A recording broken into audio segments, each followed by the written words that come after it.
Welcome to the 2025 Summer Abroad Information Session, and today we're talking about France art history courses. Thank you so much for joining us. I'd like to start with our land acknowledgements. We wish to acknowledge the land on which the University of Toronto operates. For thousands of years, it has been the traditional land of the Huron-Wendat, the Seneca, and the Mississaugas of the Credit. Today, this meeting place is still the home to many Indigenous people from across Turtle Island, and we are grateful to have the opportunity to work on this land.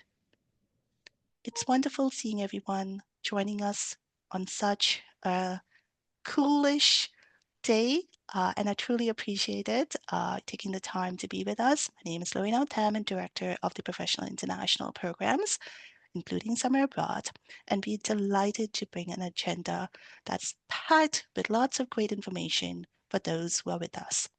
Please note that the session is being recorded and recording will be posted on the Summer Abroad website. I'll start with a quick overview of Summer Abroad, and you will hear from Professor Jennifer Putin, who's Associate Chair and Director of Undergraduate Studies at the Department of Art History. And we also have instructors for the two arts history courses who are going to be able to speak and a little bit share information on the academic components, not uh, just academics. We also have great on-site support information that's going to be shared by Alina, who's the on-site coordinator for this particular program. And I'm sure you want to hear about the student side of things. So we've got Amy and Alicia who are going to be joining later on today. Amy will provide a bit about her experience. She may need to leave a little bit early, so feel free to post your questions in the Q&A section so that she can respond to those. But Alicia will be sticking around, so you can always ask her more questions at the end. Don't worry, I'll cover about everything from applications to cost to the award piece. There is also going to be important information regarding EDIA that will be covered in this session, and Q&A can either be left to the end, or if you have questions about a specific component of the academics or student experience, don't hesitate. You can put them in the Q&A section that you see on the webinar. And we've got great staff at the back end who will be able to assist with those questions. So thank you to Joe, as well as assisting in the back end with the technical pieces. So without further ado, let's get started. So what's Summer Abroad and why should you think about doing it? Well, Summer Abroad is a very unique opportunity here at the University of Toronto, and it's been offered for 52 years. For 2025 alone, we're really thrilled to offer over 30 courses. These are arts and science UFT degree credits that are going to be offered across 22 international locations. And art history is a fantastic opportunity that you can actually pursue in France. So just to be clear, these are not transfer credits. These are arts and science full year degree credits that you can count towards program requirements. This program is covering accommodations, transportations, and all the details that you would need to take care of during your 4 weeks abroad. And we'll cover the on-site support, and we'll also talk a little bit about pre-departure information that you would need to know. Don't worry, we also provide you with an online student guide so you can access it easily on your phone. So a little bit more about the benefits you'll see on the screen. There's so many benefits about doing an academic program, specifically Summer Abroad. The professional benefits, personal benefits, but also about interacting globally with individuals and cultures that's going to enrich you in so many different dimensions. Talking a little bit about why you want to think about doing this program, I do want to invite Professor Jennifer Purton to share her perspective specifically about art history in France. Jennifer, over to you. Thank you so much, Lorraine, for that wonderful overview of the program. I'm going to be very brief here, but our Summer Abroad program in France is a wonderful opportunity for you as students to have an amazing experience doing the real work of art history. So it's a way of getting yourself to a place where you can see the monuments at first hand. You can study buildings, paintings, other works of art in person, not from a digital image, but from the thing itself. And that's really the crux of what we do as art historians.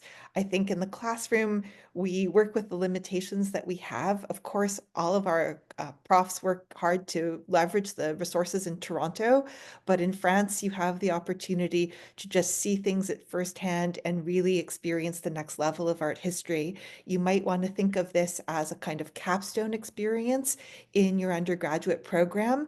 That moment when you have guidance from your profs, but when you're really moving into doing art history in the wild, and that's the professional skill that goes out past the BA degree.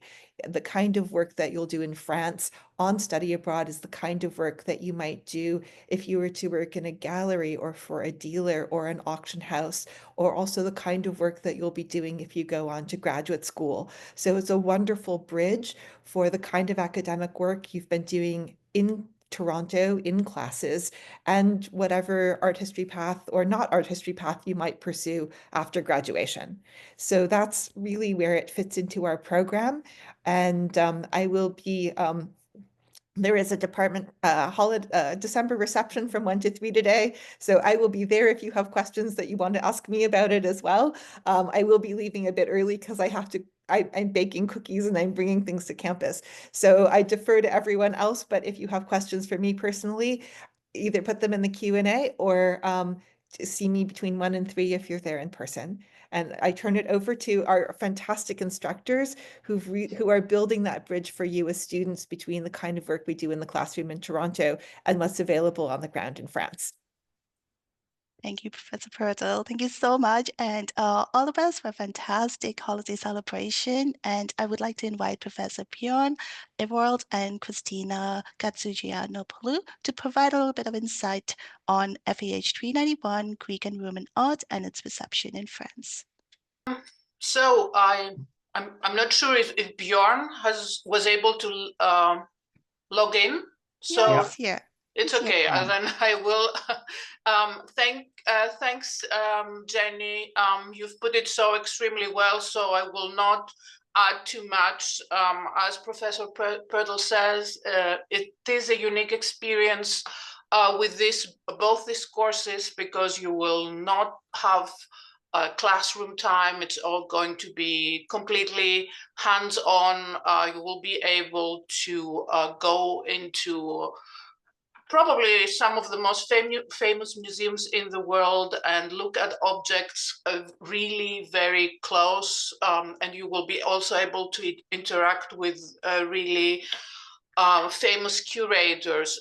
For our course, you may think, why France and Greek and Roman art? But actually, France, especially Paris, have some of the most exceptional collections. Of course, one is the Louvre, the other one is the Cabinet de Médailles in the National Library of France. So we are going to look at masterpieces really from really very close, but even their not so very well known objects are really extremely appropriate for learning about ancient art. And then in the second half of the course, we are going to go to the south of France, where also exceptionally well preserved Roman ruins are there, especially in Nîmes. And this again will give you the opportunity to study Roman art and architecture, so to say, in the flesh. And third component of the course will also be to look at how ancient art was received, how it influenced the French Renaissance first, and especially then neoclassicism. So famous buildings like the Arc de Triomphe in Paris, the Madeleine, the Pantheon will be some of the buildings we're going to look at. We are going to discuss how the classical antiquity was actually espoused and reinvented in the modern period in France. I don't know if I should say something about the what we are looking for the application, or should we leave it for later? We can come back to the application piece in a bit at the Okay, end. so yeah, I think that's it more or less for now. Björn, would you like to add? There's not much to add from my side to what Christina and Christy had said. It's artistry in the wild. I like that formulation. So we will be directly confronted with objects in ways that we usually are not, and there are all kinds of interesting and important questions that result from that. You get a sense of scale, of volume, and so on and so forth, of polychromy, all kinds of things that you usually don't when you just look at images of things. Yeah, as Christina said, France makes sense in a number of ways. So first of all, there are the exceptional collections in Paris, the Louvre, of course, the world's greatest museum. There's also the Cabinet des Médailles in Paris that we're going to see, and in the south of France, because that area that we're going to was a Roman province, has some of the best preserved Roman architecture. So the best preserved Roman temple that exists is actually not in Italy, as you might think, but in Nîmes. And there are also examples of other architectural types, amphitheaters, theaters, and so on and so forth. There are a number of archaeological sites, some very well known, some lesser known. We're also going to visit the Pont du Gard, of course, as an example of Roman engineering. So there is actually a lot there, which means that France is an absolute prime destination for studying ancient art history in a number of ways, both in the museums and on site. Yeah. Thank you. Thanks to both Bjorn and Christina for providing academic insights into FAH 391Y0. We do have a second course that's going to be offered in France as well, which is FAH 393Y0, full credit as well, studies abroad in Renaissance and Baroque art and architecture. Professor Christy Anderson is currently logged on, but she is on another meeting at the same time. So she is available hopefully for any Q&As in the end of section when we actually would be able to open up the floor and invite students to ask questions.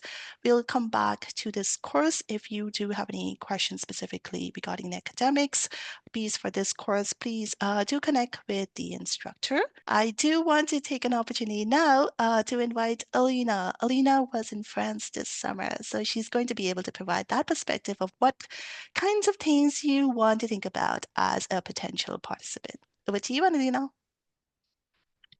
Okay, so hi everyone. I'm going to be your on-site staff in France for the courses that you're going to be going on. And essentially what an on-site coordinator really does is I'll be your first point of contact for any sort of assistance or any advice on the program. And I'm there not as an academic on-site. So I'm not there to kind of, force you to do your homework or anything like that. But I'm there for any kind of support that you need, whether it be the program, the residents, just getting around the city, things like that. So we'll have communication before the program even starts, where I'll be in contact with you for anything that has to do with flight or logistics. So as you can see on the slide, there will be this kind of like self-travel communication that we're going to be talking about before you even arrive. So we will talk a little bit about scheduling our flights. There is no kind of group flight that we're going to have, but there will be a recommended flight from Summer Abroad upon admission. So, the departure will be on Friday, May 3rd from Canada. And then you'll get instructions from me how to come to the residence, or if you need any help from the airport. And then obviously we're going to have some more group communication, whether through Discord or group chats. And you're going to be talking with your profs a lot as well before you even start the program. So a lot of this communication that you might be wondering will be done before the program even begins. So then you're kind of prepared and ready to go once the program starts. So what you can expect from me are these orientations and guidance, things like how to get around, where to go, what to see, and also optional field trips and socials. So, of course, the biggest thing which everyone asks about is our accommodation. And our accommodation will be at the Cité Internationale, Universitaire de Paris. And that's basically a kind of a residence campus, you could say. So it's a fantastic campus. It's there's a lot of green space. I don't know if you can see it, but there it is on the map. It's central Paris. It's right at the start of a line. So as soon as you enter or exit, sorry, out of the fences of the residence, you will have access to a station. And that station is actually directly linked with the airport. So you don't have to worry about any exchanges if you do decide to come via public transport. So it's just one direct train. It's very easy to get around. It's very accessible. Beautiful areas nearby, and there's a lot of food options, grocery options. There's a fantastic student community, obviously, because there are students that are living here. It's a very accessible neighborhood, and so this is where we're going to be staying, just based generally. And then there will be different residences that you can go and check out, and it's just a beautiful campus. So that will be what we're going to be doing later on in the program. So these are all further details, but I've worked with your professors before. They're fantastic. The course is amazing. You're going to love the field trips if you do decide to come on the program. And so if you need any help regarding anything that isn't academic, you can always reach out to me once we actually get started with the program. And you'll learn more as we go. Let's hear about the student aspect of this particular program. I think we are still waiting for Amy to join, but Alicia is here. So, Alicia, please, the floor is yours. Tell us a little bit about your experience in France. Hi, everyone. So yeah, I'm Alessia. I don't think Amy is here yet, but I was in Professor Anderson's course in the Paris program in May, so for the first one. And my experience was honestly pretty wonderful. I thought that taking your art history knowledge from the classroom and seeing it in lecture slides and textbooks and writing about it is much different when you take it on site and in person and see all of these objects and manuscripts and architecture like in person and in real life. So I think that was really one of the main reasons why I chose to apply for the program, is because I wanted to kind of like upgrade my experience in my art history major, and I really knew that it would contribute to my overall degree because of the like invaluable experience that I would get, and I definitely did get that. And I think Alina wanted me to talk a little bit about the like student life in Paris and the residence and how to get around. So we arrived on May 3rd and we got our metro passes right away. And the MEC, which is the residence that we stayed in, was like a 5-minute walk from the closest transportation, which was really convenient. So the location of where we stayed was really great. So getting on the RER and the metro was really easy, and that really was able to take us around basically the entire city, and it was really convenient and easy to follow the instructions that the course coordinators gave us and the professors to meet where we were meeting. The community was really great, and the coursework was pretty rigorous because of the tight timeline that we had. There was a lot of readings and like textbook stuff to do. But overall, it was really great. There were some days where, all the students were in the library and working on the assignments, but overall, the payoff was worth it, and I would highly recommend it to anyone. And me and Amy will both be at the summer abroad application workshop on the 6th. So if you have any questions about the application or want any tips for that, you can look for me and Amy there. And I think there's going to be other students from the course as well. So yeah, you can let me know. I was also the social media correspondent for the Paris program, so you can find my Instagram in the summer abroad social media Instagram account. And if you have any questions, you can email me or DM me. So yeah, I'll leave it to Amy if she's here. But if not, if you have any questions, just let me know. Thank you so much, Alicia. It's fantastic just hearing about past participants' experiences abroad, and we are really thrilled that we have past participants always coming back, offering to provide support to prospective students, and always wanting to encourage others to take on this opportunity. So if you have any questions, as Alicia's mentioned, don't hesitate. Reach out, ask questions, make a decision based on all the information you were able to gather, and find out if this is the right opportunity for you. And if it is the one that you really want to pursue, don't hesitate, just go for it. Okay, so let's move forward with the application pieces. I know students ask about the application, how to apply. This is an online application, so this is the Summer Abroad website. So this is what you would look for on December the 13th. The online application opens December the 13th. Deadline to apply for art history is January the 15th. So keep that in mind, that art history program in France has an early deadline of January the 15th. If you have any questions, reach out to us and make sure that you have all the details before you begin your applications. So dates and time are right there. We also include the time because we do understand that students sometimes are applying from different time zones. So it's always important to have time indicated in the deadlines as well. So a couple of things for you to keep in mind. You must meet the academic prerequisites, and as we've covered them before in the previous slide, there is a prerequisite of at least 1.0 art history credit. And because of the award or the funding that's tied to it, students must have completed their second year before going abroad, which means you would be in your second, third, or potentially fourth year at the start of this art history summer abroad program in France. The minimum CGPA is 1.75, but please note this is the minimum. The program is competitive in nature. So it's not a first come, first serve process. The applications are going to be reviewed in a holistic way, and they are going to be selected on a range of criteria that's reviewed by the art history department, including the instructors. So keep that in mind. What is new for 2025 is that you will be also doing an online recorded interview component. Don't worry, it's very straightforward. It's something we've actually really thrilled to do, and we are doing it in response to students really reaching out to us. They have actually indicated that this is something that is better for individuals. They want to provide us with verbal responses instead of written responses. So we've heard you and it's there now.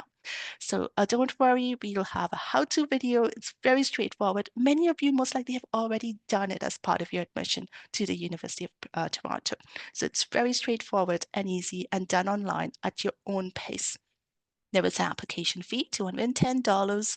You're refunded $100 if you're not selected. So this part is slightly new, so keep that in mind for 2025 as well. A little bit more about the application itself. This is a screenshot of the application you'll see once you log into the Summer Abroad portal. It has very simple steps on the left-hand side. It'll ask you to select your course. Art History in France has two courses, so FAH 391 and 393. You'll be able to actually include your first preference and your second course on the same application. So when you log on, it'll ask you which course do you want to select as your first preference. So you can pick 391 or 393, and then you can indicate if you want the second course to also be on your application as a second preference as well. Okay, very straightforward. Prerequisite checks will be done when you fill out your application. Information, as a reminder, will be provided and shared in terms of accommodation. Travel information will also be covered as a reminder because you need to make sure you're aware of all the important details before you submit your application. Cost information is already up on our website, and links to it will be posted on the webinar as well. So on the left-hand side, I've provided a screenshot of what the cost is for 2025 to domestic students. So these are students paying domestic tuition fees at the University of Toronto. On the right-hand side, it's cut off, but this is the international students' fees that are paid by students who are international. The fees that's actually highlighted in green are fees that you would pay to the University of Toronto to summer abroad program.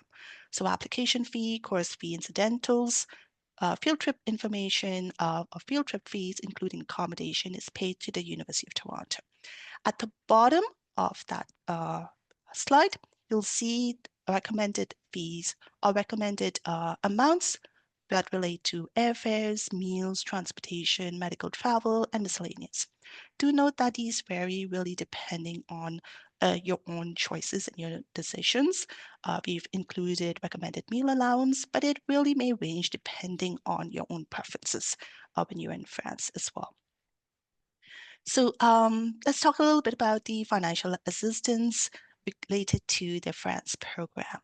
Funding is granted to the Faculty of Arts and Science, Department of Art History, and it's really generous. We are really thankful to be able to provide this opportunity with this particular funding. So there is an award that is going to be granted to each student who is admitted into the program, and that's $8,000 Canadian dollars each. And there would be 13 students admitted in total, 15 in each class. So what's the timeline? So you've got all the information, you've heard about the academics, you've heard about the student pieces. What do you need to do next? Well, you need to start applying. Application again opens up on December the 13th. It closes on January 15th at 4 p.m. So keep that in mind. The deadlines are there because we need to make sure that students are selected as early as possible and you have the information early on. So admission notifications will go out to the students by email early January. Early February, admission notifications early February, and by late February, you will be instructed to complete the Safety Abroad online modules. You'll receive guidance and instructions on this. It is mandatory for you to complete those for us as a university to release award funds to students. So that's a very important piece. Don't worry if you've been doing it for a few years, and it's really, really straightforward. We guide you through the process. Once you've completed that by early March, we work with the departments and the award offices to ensure that the award funds, which is $8,000, is released directly to the students through ACON via direct deposit. So the amount goes directly to your bank account. You make full payment on the Summer Abroad portal by credit card. And then we also walk you through pre-departure orientation information and make sure you're all set for your flight before program begins on May the 3rd. So that's a view of timeline.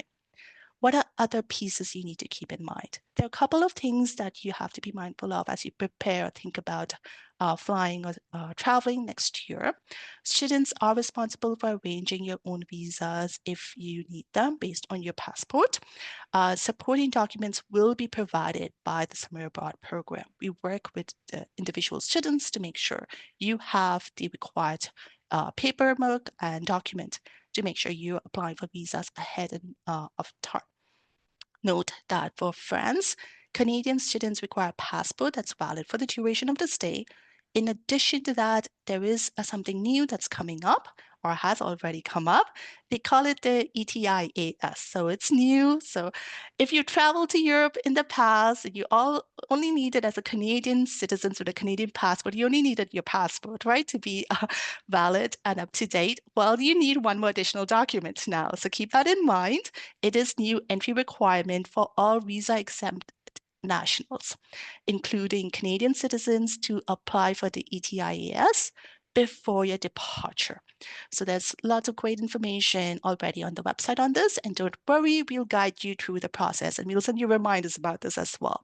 International students must check with the embassy or consulate for your own specific requirement. This is based on the passport that you hold. You are advised to apply for the visa for international students from Toronto.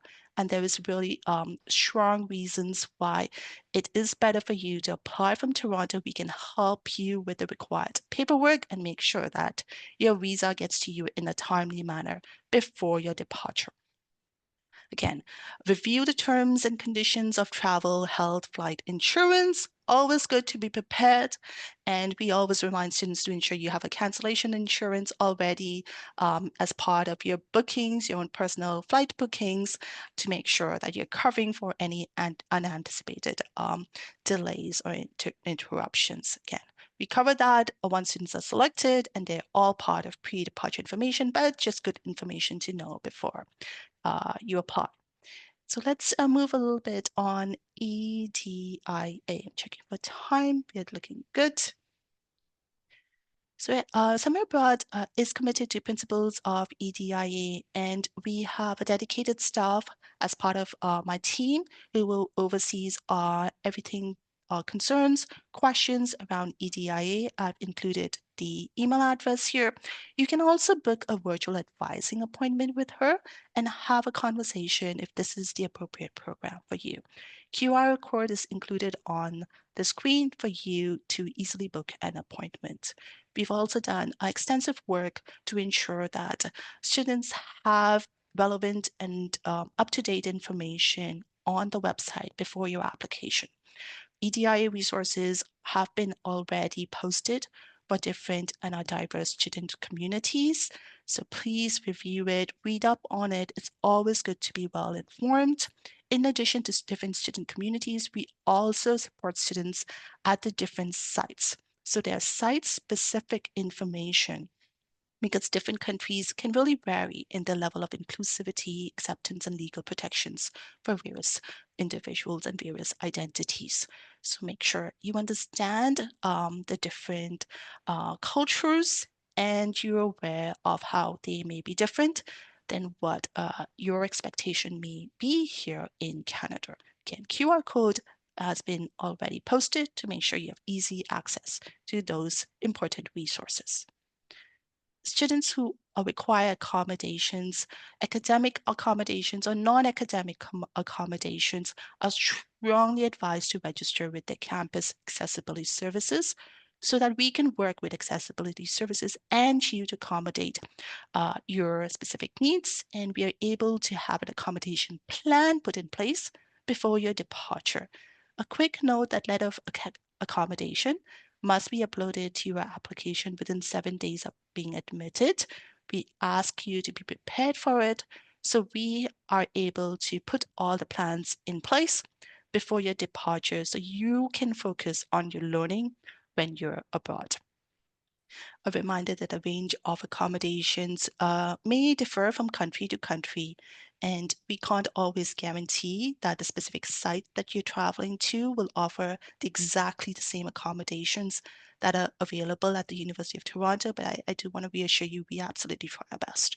So if this is something possible that we can do, and we will work with you. We've supported students with different diverse needs over the last couple of years, and we would be happy to sit down with you, understand your needs better, and make sure that you have a very successful experience abroad. Couple of more pieces on EDIA. We are really proud to offer an Inclusion, Diversity, and Excellence Award These are $5,000 awards that are awarded to undergraduate students who are participating in summer abroad. This particular award is based on academic achievement, financial need, and recent contributions to the advancement of EDIA. So just keeping that in mind that in addition to your funding that you're receiving, there is also different types of awards that's offered at the University of Toronto for summer abroad students. If this is something that may be of interest to you, speak to us and we'll tell you a little bit more about it. So I do want to give a shout out to a wonderful social media correspondent, one who you've actually heard from a couple of minutes ago. So I strongly recommend you keep to follow us on Instagram, learn a little bit more about our different activities. At this point in time, I'm going to circle back, just providing you all the links, relevant links that you need to have before you apply. QR code will take you directly to our website as well.